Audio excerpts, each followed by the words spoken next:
Jamani, mimi nahitaji mtoto wangu. Sina haja tena na mtuhumiwa ndani ya miezi 6.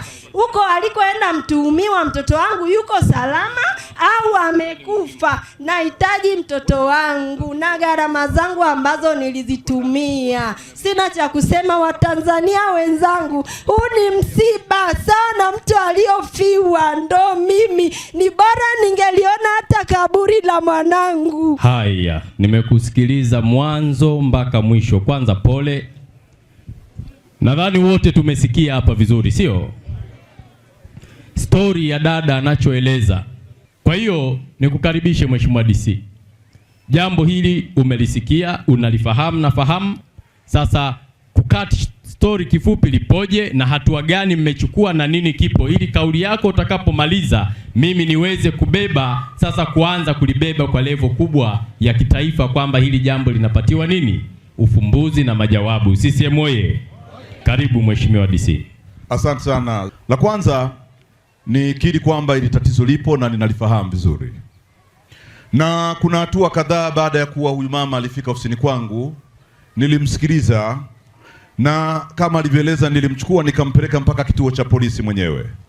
Baada ya kuona kwamba jambo lake lina uzito, nilifanya mazungumzo na mkuu wa upelelezi wilaya ya Mkarama nikiwa naye huyu mama. Of course kuna udhaifu fulani niliuona jinsi gani walivyokuwa wakilishukia swala lile. Miongoni mwa hatua ambazo nilizichukua, kwanza ni kufuatilia pia mahudhurio ya yule binti. Nilijiridhisha pasipo shaka huko nyuma, kabla ya kuondoka kwake, alikuwa mhudhuriaji mzuri shuleni, hakuwa na tatizo la utoro. Kwa hiyo kazi kubwa ambayo niliwataka jeshi la polisi kuweza kufanya ni kuhakikisha yule mtuhumiwa ambaye alipewa dhamana anapatikana. Nafurahi kutoa taarifa kwamba majuzi wamemkamata mdhamini wake. Hivi tunavyozungumza yuko ndani lock up au mahabusu katika kituo chetu cha polisi wilaya ya Mkarama. Nimemtaka mkuu wa jeshi la polisi kuhakikisha yeye na timu yake wanambana, atuoneshe mtuhumiwa wetu yuko wapi, na wameweka mipango ya kuhakikisha kwamba wanakwenda Katoro Geita ili kuhakikisha mtuhumiwa yule anapatikana. Pale atakapokuwa amepatikana, huyu mdhamini wake tunaye ambaye ni mzazi wake yuko ndani, tunaamini atapatikana. Kwa hiyo naomba nitumie fursa hii kumuomba dada pale awe na subira, na kama ambavyo amekuwa akiwasiliana na mimi aendelee kuwasiliana na mimi. Mimi hili swala nalisimamia vizuri kuhakikisha hatua zinachukuliwa. La mwisho tunachunguza mahala ambapo kuna maafisa wa jeshi la polisi walipofanya uzembe, nao tuwachukulia hatua ili kusudi vitendo hivi siweze kujirudia. Sawa, umesema mmekamata mdhamini. Mdhamini wake alikuwa ni nani? Alikuwa ni babake mzazi. Babake mzazi. Kwa baba wa mtoto wa kiume aliyekuwa na binti wa huyu mama mmemkamata? Tumemkamata. Yupo kituo gani? Yupo kituo cha polisi Nduguti Mkalama. Mkalama. Sasa mimi nitaomba we mwenyewe nikuagize tu mkuu wa wilaya, mheshimiwa, utoke na huyu mama akathibitishe huyo mtuhumiwa kama yupo, na kama yupo nitaomba kwa hatua zako atafutwe huyo mtu, apatikane. Kama ni Geita, gari iwashwe usiku huu iende wapi? Geita.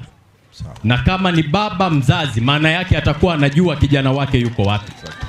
Haki ya huyu mama ipatikane, kwa sababu hata mimi ninaamini binti yupo, na kwa kuwa alikuwa ni mwanafunzi, mumfikishe kwenye vyombo vya sheria, iwe funzo kwa watu wengine wenye tamaa hizi. Tukiendelea kuleana kwa utaratibu huu tutapoteza mabinti wengi.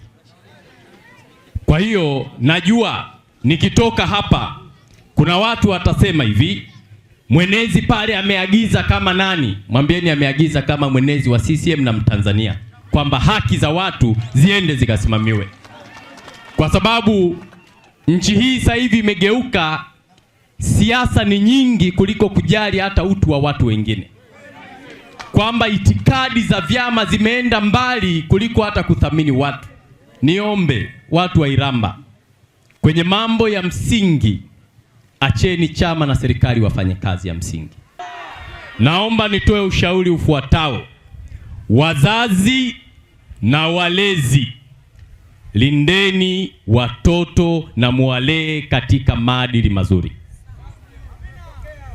Lindeni na muwalee watoto katika maadili mazuri ili wasishawishiwe na kufanya vitendo visivyofaa.